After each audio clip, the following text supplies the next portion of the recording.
So good, family so straight. What you talking about? I ain't gonna relate, cause you talk up, no you talk down. Got it though, yeah. Gotta eat, gotta pray, that's God.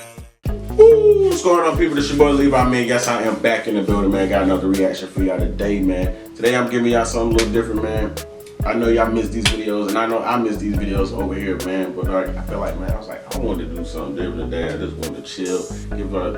I wanted to watch something that we can enjoy and just learn something new that we don't know, you feel me? So, you know, we had to hit up that boy Hood Chronicles, man. Shout out to him. Once again, man, y'all make sure y'all go in the description. You can go watch this video on his page, man. I got the link in the description. Or if you want to watch it over here with me, man, get you some, roll you some, get you some juice, get you some water, relax. We're about to watch this, man. FOB versus FK, Calgary's Deadliest Turf War. Okay, this is about to get serious, man. Let's hit the like for the support. Let's see what they say, man. Might want to revisit the gangs in Vancouver. Things are really heating up. Oh shit, man. Things are heating up, bro.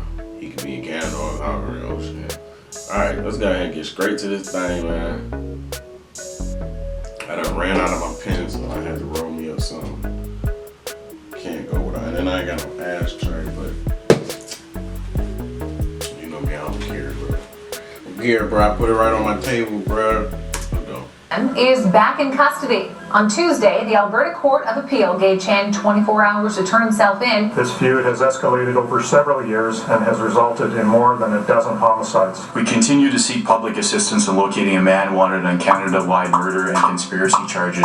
One small part in the overall picture in dealing with gangs and organized crime in Calgary. Hey guys, in today's video we'll be taking a look at a gang rivalry in the city of Calgary, Alberta that went beyond the fight for territories, drugs, and money. It was fueled by mutual hate and revenge. It also took lives of people outside of the gang life. We are talking about the war between the FOB and FK gangs that spread fear on the streets of Calgary for almost a decade. Let's get into it. FOB gang, FK gang in Calgary, city in Alberta, Calgary. Okay. I'll tell you, bro, it's streets is flooded with gangs and shit, right? The origins of the two gangs can be traced back to the late 90s when brothers Nick Chan and Timothy Chan allegedly started selling drugs while they were still in high school. They were said to be brought into gang life by their uncle, who was a prominent leader. Bro, what's up with this big haircut, bro? Brothers Nick Chan and Timothy. Nick Chan. Those are the infos coming from the informants, and that's why I like FOB gang informants. Timothy Chang. Bro, like he done hit the blunt. Nick Chang look like he on some evil shit. Look at his hairstyle. Timothy Chan allegedly started selling drugs while they were still in high school. They were said to be brought into gang life by their uncle, who was a prominent leader of the Devil Boys. Nick and Timothy Chan would get drugs from him and sell them on the streets of Calgary. The teenagers met another young man named Hans Jason Eastgard, and together they created a gang that would later become FOB, or the Fresh Off the Boat Gang. Initially they formed three groups. The Devil Boys under their uncle, the Young Dragons, and a third group headed by three men commonly referred to as the Tran Clan, Philip, Troy, and Jackie Tran, as well as a man named Billy Lai. Soon there was shit. Nigga named is Jackie Tran. Jackie Tran, what the fuck? Billy Lai, Troy Tran, Philip Tran. So they related. Why you got a falling out between the groups, and the Tran group and Billy Lai formed the FK gang, while the other two groups had formed an alliance to create the FOB gang. The official reason for the rift remains unknown. However, some police sources speculated that it was because of a petty disagreement over a stolen personal item or a fight over a girl. This was the start of the rivalry that made the streets of Calgary unsafe for close to a decade. It took the lives of at least 25 people. The gangs were originally dealing drugs and initially selling in small quantities. However, they became fearless with time and started selling drugs by the kilogram. One of the FOB founders, Hans Eastgard, ran a dollar powder cocaine business for 5 years with Timothy Chan before being caught. Eastgard took the charges to protect Timothy and went to prison. Outside of prison, the gang rivalry was turning bitter. For 5 years, so for 5 years that shit been running, then like got knocked down, bro. And that's the thing, bro. You join, like, when you doing some crime shit, bro, and, like, it be lasting for a long time, nigga. It be like 5 years, you'll probably think, like, this ain't never gonna stop. Then that 5 years, like, oh. First significant confrontation between the two gangs came in February 2002 when members of both gangs got into a fight outside of a downtown karaoke bar. An FK member stabbed and killed Anna Mew, who wasn't in a gang but had friends who knew some FOB members. The dispute was said to be over an ex-girlfriend of one of the FK members. With time, the rivalry between the groups turned into a deep-seated hatred for each other. The rivalry turned bloody once again in December 2002 when FOB associate Jason Yoon was wounded in a drive-by shooting. Yoon was with FOB founders Nick and Timothy Chan at the time, and the targeted hit resulted in multiple retaliation shootings in the coming weeks. Just 6 days later, 2 FK members were gunned down as revenge. One shot while shoveling snow outside of his home, while another was shot at a downtown club. The killings were followed by a law enforcement action and the start of Operation Synergy, which resulted in 72 arrests meant to stop the continuing violence in the Calgary streets. However, this wasn't enough to stop the violence, since the rivalries continued in Alberta correctional facilities. It actually got so bad that the members of the two gangs had to be kept in separate detention centers to keep peace. There was a temporary stop in violence, but soon gang members started coming out on bail, and in February 2005, the levels of violence went back to normal. Dude got right back on, got on bail, bro. Came out, got bail, came out, started doing this shit all over again, bro. From a FOB member being fatally shot at a nightclub. By July 2005, at least 5 more people were killed in a string of shootings. According to police, what made the gang war so difficult to stop was the fact that the gangs had no set territories, no standard clothing, or tattoos. A police officer told the press, quote unquote, "It was so random and volatile.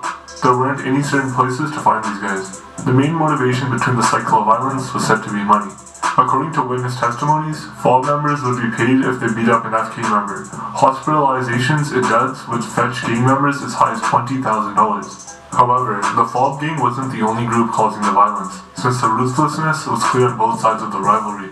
The FOB killers had even gained notoriety as killers for hire, and had expanded beyond Calgary. The gang had formed an alliance with the BC's infamous UN gang. FK founding members From Ewing and the dude that I just was watching, bro. Like, right, they did form with him. Damn, bro. Look how that comes together, bro.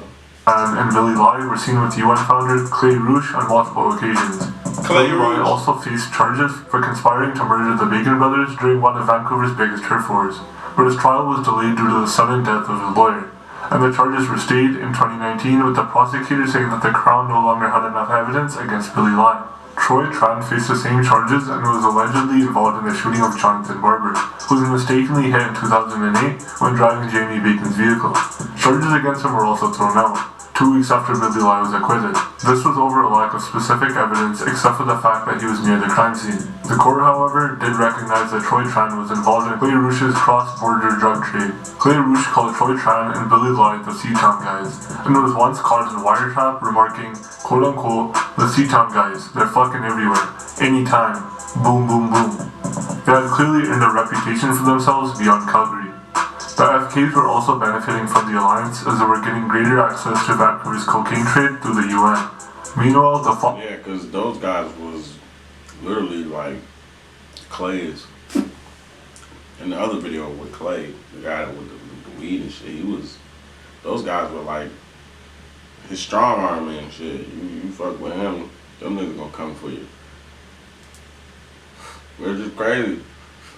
All these dudes could work together to get that bread, bro. They were also forming alliances inside Alberta prisons and recruiting new members through Hans Eastgaard, who was in prison for violating terms of his parole. He later testified that FOB tried to control the prisons by rewarding new recruits if they managed to hurt the FK members. During Eastgaard's prison stay, the FOB group aligned itself with native gangs such as the Red Alert and the Alberta Warriors to get greater manpower. The violence between the two groups continued, and in 2007, a prominent FOB member was shot outside of his home. Sun was a recruiter and a close associate of Nick Chan. The police tried to warn FK leader Jackie Tran of the FOB killers about the threats to his life. He didn't seem to care about the warning though, and told the police that he knew what was coming.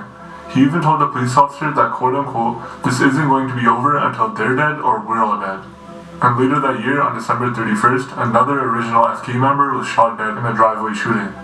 2008 was the most violent year of the conflict, with at least 8 people killed and multiple wounded. Yeah, he was like, shit, I know it's coming. I ain't even worried about it. There's gonna be more, bro. We're gonna stop here, man. Let's go ahead and go to part 2, man. Get you something to eat, man. I'm gonna do the same thing, grab something to munch on real quick. I'll be right back.